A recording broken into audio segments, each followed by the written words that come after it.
लेखनातील खरे शिल्पकार आदिवासी ठाकर समाजाचा अभिमान हिरामण आगेवाले व माधवभाऊ गांगड यांच्या लेखणीचा गौरव. आदिवासी समाजातील संघटनेचे अध्यक्ष राया ठाकर फाउंडेशन महाराष्ट्र राज्य सिन्नर तालुका अध्यक्ष व अटल फाउंडेशन सिन्नर तालुका प्रभारी म्हणून कार्यरत असलेले लेखक मान्य श्री हिरामण आगेवाले यांनी स्वतःबद्दल आणि त्यांच्या मित्राबद्दल केले कौतुकास्पद लेखन.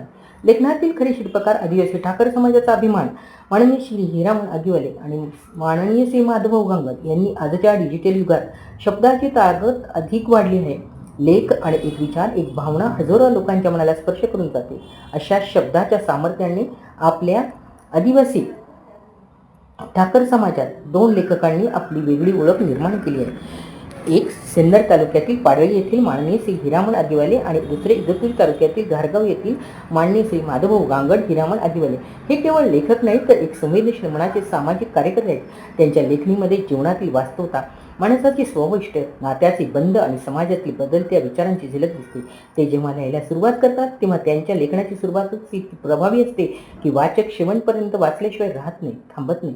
त्यांच्या प्रत्येक लेखामध्ये अनुभवाची खोली आणि भावनांची प्रामाणिकता दिसून येते. मित्रमंडळी, गावातील लोक किंवा कोणत्याही व्यक्तीच्या आयुष्यातील सुखदुःखाच्या प्रसंगी हिरामण भाऊ आपल्या लेखनातून ज्या भावना व्यक्त करतात त्यांच्या शब्दामध्ये आपुलकी आहे, माणुसकी आहे आणि एकत्र राहण्याचा संदेश आहे. सोशल मीडियाच्या माध्यमातून त्यांनी माणुसकी जपण्याचे मोठे काम केले आहे. प्रत्येकाशी संवाद साधण्याची त्यांची पद्धत, सर्वांना आपलेसे वाटण्याची त्यांची वृत्ती हीच त्यांची खरी ओळख आहे.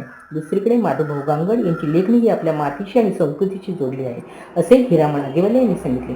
ते आपल्या आदिवासी ठाकर समाजाच्या बोलीभाषेत लेखन करतात, जे त्यांच्या लेखनाचे सर्वात मोठे वैशिष्ट्य आहे. त्यांच्या शब्दात आपल्या बालपणाच्या आठवणी, आईवडिलांची शिकवण, आजी आजोबांचे संस्कार व आपल्या आदिवासी समाजातील पारंपरिक मूल्य जिवंत होतात.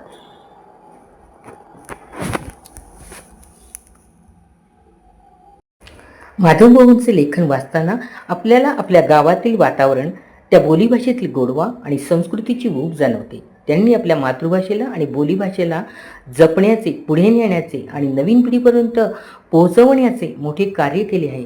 त्यांच्या लेखनामुळे अनेकांना आपल्या मूळ संस्कृतीची जाणीव होते आणि अभिमानही वाटतो. विशेष म्हणजे हिरामण आगेवाले हे स्वतः उत्तम लेखक असूनही माधवभाऊ गांगड यांच्या लेखणीचे मनापासून कौतुक करतात. कारण त्यांना माहिती आहे की आपल्या समाजाची खरी ओळख ही आपल्या भाषेत आणि संस्कृतीत आहे. तसेच हिरामण आगेवाले यांनी सांगितले की ठाकरी बोलीभाषेतून व्यक्त होणारे विचार हे केवळ शब्द नसून ते आपल्या आदिवासी ठाकर समाजाचे अस्तित्वाचे प्रतिबिंब आहे.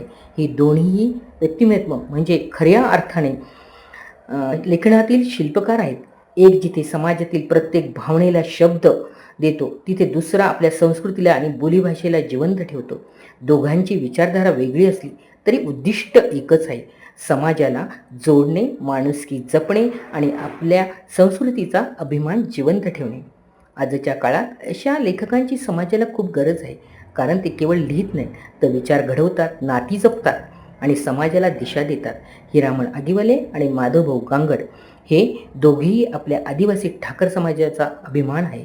आमच्या लेखणीचा प्रवास असाच कायम प्रेरणादायी राहू आणि आमच्या शब्दांनी समाजात सदैव प्रकाश पसरत राहू हीच ईश्वरचरणी प्रार्थना.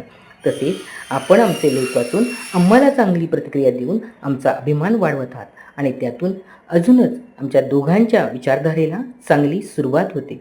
त्याबद्दल मी हिरामण आगेवाले आपले सर्वांचे मनापासून आभार मानितो आणि थांबतो. धन्यवाद.